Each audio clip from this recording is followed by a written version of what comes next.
அனைவருக்கும் வணக்கம். சிம்மராசினியர்களுக்கு 200 வருடங்களுக்கு பிறகு வரும் அதிபயங்கர ராஜயோகத்தை தரக்கூடிய தை அமாவாசை 28/1/2025 தேதியான இன்று இந்த 3 விஷயத்தை செய்ய தவறாதீர்கள். அந்த வகையில் மேசராசினியர்கள் இன்றைய நாள்ல என்ன செய்ய வேண்டும், என்ன செய்யக்கூடாது, என்ன செய்தால் என்ன மாதிரியான நன்மைகள் எல்லாம் ஏற்படும், மேலும் என்ன மாதிரியான முன்னேற்றங்கள் எல்லாம் ஏற்பட இருக்கு என்பது குறித்தான முழுமையான பதிவு தான் இந்த வீடியோல விரிவா பார்க்க போகிறோம். அந்த வகையில சிம்ம ராசினியர்களை பொறுத்த வரைக்கும் அமாவாசைகளில் மிக முக்கியமான அமாவாசைகளில் ஒன்றாக இருக்கும் இந்த தை அமாவாசைக்கு பல்வேறு சிறப்புகள் உள்ளன. முன்னோர்கள் வழிபாட்டிற்கு மிகவும் ஏற்ற இந்த தை அமாவாசை சிவ வழிபாட்டிற்கும் ஏற்றதாக அமைகிறது. திருக்கடையூரில் தலத்துடனும் நெருங்கிய தொடர்பு கொண்டது இந்த தை அமாவாசை. சிவபெருமான் காலனை சம்ஹாரம் செய்து மார்க்கண்டேயருக்கு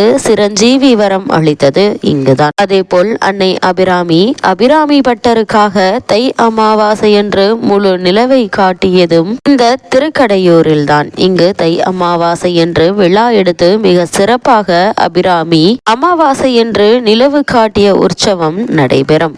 அது மட்டுமில்லாமல் இந்த அமாவாசை அப்படின்னா என்ன என்று பார்க்கும்போது, அமாவாசை என்பது முன்னோர்களை வழிபடுவதற்குரிய நாளாகும். சமஸ்கிருதத்தில் அமா என்றால் ஒன்று சேருவது, வாசிய என்றால் வசிப்பது என்று பொருள். அதாவது அமாவாசை என்பது முன்னோர்கள் ஒன்று சேர்ந்து பூமிக்கு வரும் நாள் என்பதை குறிப்பிடுவதே இந்த நாளை அமாவாசை என குறிப்பிடுகிறோம். மாதத்தில் மத்தியில் வரும் இந்த திதியாக அமாவாசை உள்ளது. தமிழ் மாதங்களில் 10வது மாதமாக வரும் தை மாதத்தில் வரும் அமாவாசை மிக மிக முக்கியமானதாக கருதப்படுகிறது. முன்னோர்களின் ஆசியை பெறுவதற்கு மிகவும் ஏற்ற அமாவாசை நாளாக தை அமாவாசை கருதப்படுது. பித்ரு தோஷம் நீங்கி ஆரோக்கியம், செல்வம், வெற்றி, மகிழ்ச்சி, அமைதி ஆகியவை கிடைப்பதற்கு வழிபட வேண்டிய நாளாகவும் இந்த தை அமாவாசை அமைகிறது. இந்த அமாவாசை விரதம் அப்படின்னா என்ன என்று பார்க்கும்போது, மாதந்தோறும் வரும் அமாவாசை திதி வந்தாலும் தை,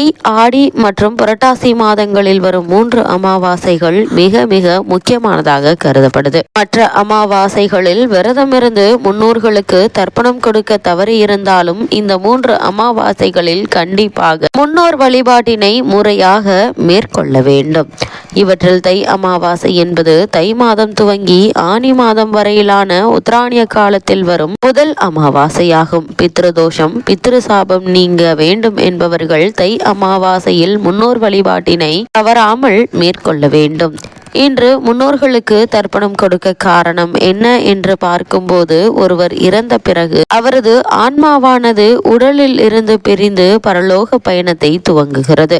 அப்படி செல்லும் ஆன்மா முதலில் முன்னோர்களின் உலகமான பித்ருலோகத்தை அடையும். அவர்களின் கர்மாவிற்கு ஏற்ப அடுத்த பிறவியை எடுக்கும் வரை பித்ருலோகத்திலேயே தங்கியிருக்கும். இதற்கிடையில் பித்ருலோகத்தில் இருக்கும் போது ஆன்மாக்களுக்கு பசி, தாகம் ஏற்படும். ஆனால் உடல் இல்லாத நிலையில் இருப்பதால் அவர்களால் எதையும் சாப்பிட முடியாது. இதனால் தங்களுக்கு தேவையான உணவுகளை பெறுவதற்காக அவர்கள் முந்தைய வாழ்விடமான பூமிக்கு வருகிறார்கள். இங்கு அவர்களின் சந்ததிகள் முறையாக மந்திரங்கள் உச்சரித்து சடங்குகளை செய்வது, எள்ளும் தண்ணீரும் இறைப்பதன் மூலம் முன்னோர்களுக்கு தேவையான உணவும் தண்ணீரும் கிடைத்து அவர்களின் பசி நீங்கி திருப்தி அடைகிறார்கள். இதனால் மனம் மகிழ்ந்து தங்களின் சந்ததிகளை அந்த ஆத்மாக்கள் வாழ்த்தி செல்கின்றன. அப்படிப்பட்ட இந்த அமாவாசையான இன்றைய தினத்தில் நீங்கள் என்ன செய்ய வேண்டும் என்று பார்க்கும்போது, தை அமாவாசையில் மொத்தம் 3 விதங்களில் முன்னோர் வழிபாட்டினை மேற்கொள்ளப்படுகிறது. தர்ப்பணம், திலஹோமம், பிண்ட தர்ப்பணம் ஆகியவை செய்யப்படுகின்றன.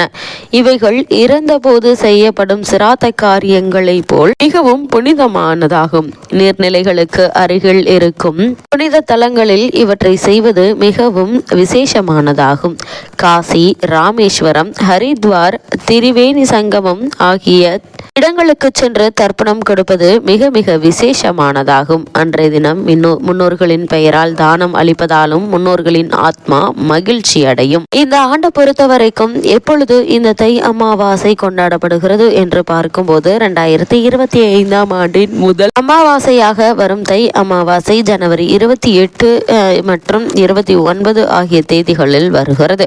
ஜனவரி 28 தேதி இரவு 8:10 மணி துவங்கி ஜனவரி 29 29ஆம் தேதி இரவு 7:21 மணி வரை அமாவாசை திதி உள்ளது. அன்று பெருமாளுக்குரிய திருவோணம் நட்சத்திரமும் இணைந்தே அமைந்துள்ளது. அன்று புதன்கிழமை என்பதால் காலை 7:30 முதல் 9 மணி வரையிலான நேரம் யமகண்டமாகவும் பகல் 12 மணி முதல் 1:30 வரையிலான நேரத்தில் ராகு காலமும் உள்ளது. அதனால் இந்த நேரங்களை தவிர்த்து முன்னோர்களுக்கு தர்ப்பணம் கொடுப்பது சிறப்பு. பொதுவாக தர்ப்பணம் கொடுப்பவர்கள் உச்சி காலத்திற்கு முன்பாக தர்ப்பணம் கொடுத்து விட வேண்டும் என்பது நியதி. அதுவும் இந்த தை அமாவாசையை பொறுத்த வரைக்கும் 200 ஆண்டுகளுக்கு பிறகு முக்கிய 6 கோள்களான புதன், வெள்ளி, சனி, சுக்கிரன், வியாழன், யுரேனஸ், நெப்டியூன் ஆகிய கோள்கள் ஒரே நேர்கோட்டில் வரக்கூடிய ஒரு தருணமா தான் இந்த தை அமாவாசை அமைஞ்சிருக்கு. அப்படிப்பட்ட காலகட்டங்கள்ல கிரகங்களுடைய சஞ்சார நிலைகள் என்ன என்று பார்க்கும்போது